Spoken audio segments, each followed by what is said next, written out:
Hello everybody. I'm in Singapore, very close to the Fullerton Hotel in the downtown area. I'm very near the river where we've just had the plenary meeting of the Trilateral Commission. And I'm here with my good friend Matt Thomas from McKinsey. And Matt just coordinated the writing of a report on artificial intelligence for the Commission. And we then had a session on the impact of AI on work and education. And I wanted to ask you, what were your main takeaways from the report that we crafted over the last couple months? Yeah, no, we had a great time as Rockefeller Fellows crafting the report. We took a perspective on how we think technology and automation in particular, technology such as AI and robotics are going to impact the workplace and of course the labor force. And we found a number of things that I think were very useful and helpful for our audience here at the Trilateral Commission. The first is there's a lot of scary headlines about robots taking over human work. And certainly the best research we've done at McKinsey ourselves have found that up to almost 50% of activities that people do, that activities are people that are paid to do, can be automated by currently demonstrated technologies. And that's a bit of a scary figure. But when you peel back the onion there, we found that only 5% of jobs are 100% automatable, Right. Up to 5. It's really less than 5.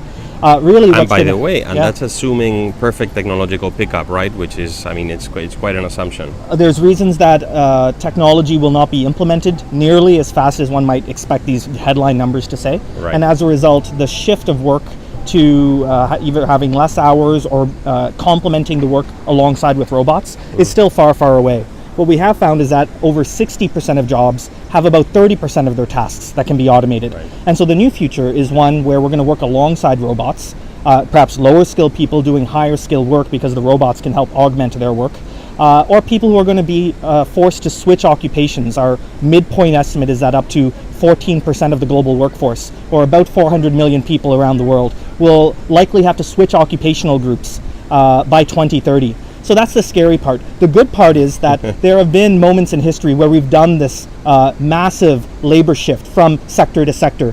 One of the clearest examples recently is in China, where we've seen a massive shift from agriculture to the service and manufacturing economies. Let me ask you something. How do we do that shift? And we discussed a lot about the role of education in that shift and training and reskilling.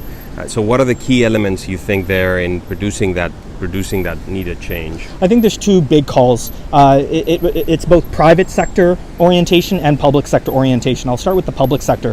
One sad fact about all of this is that this is true across the world, public sector investment in labor training has been decreasing. And that's going to have to reverse. Public sector organizations, including national governments, are going to have to invest a lot more in nationally funded labor training programs. The data so far suggests that some of these national programs aren't all that effective. So one, we're going to need more funding, and two, we're going to have to find ways to make it more effective. We also recently did a survey to large companies with over 100 million in annual turnover revenue. And we found that the majority of them believe that the corporate sector actually has to lead the retraining effort, not educational institutions and not the public sector. And so we have two people here who I think can really add value. A great example is AT&T recently investing $1 billion into retraining. They believe that 100,000 employees that they currently have to be more digitally enabled to be part of AT&T.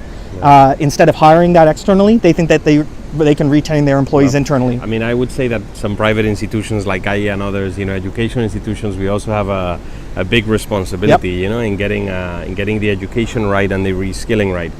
So with that, I think we're going to leave you, Matt. Thanks for finding the time for this. And I leave you right from the center of Singapore in what is a relatively hot day for a European, but not a very hot day in Singapore. So it was wonderful to talk to you. Bye-bye.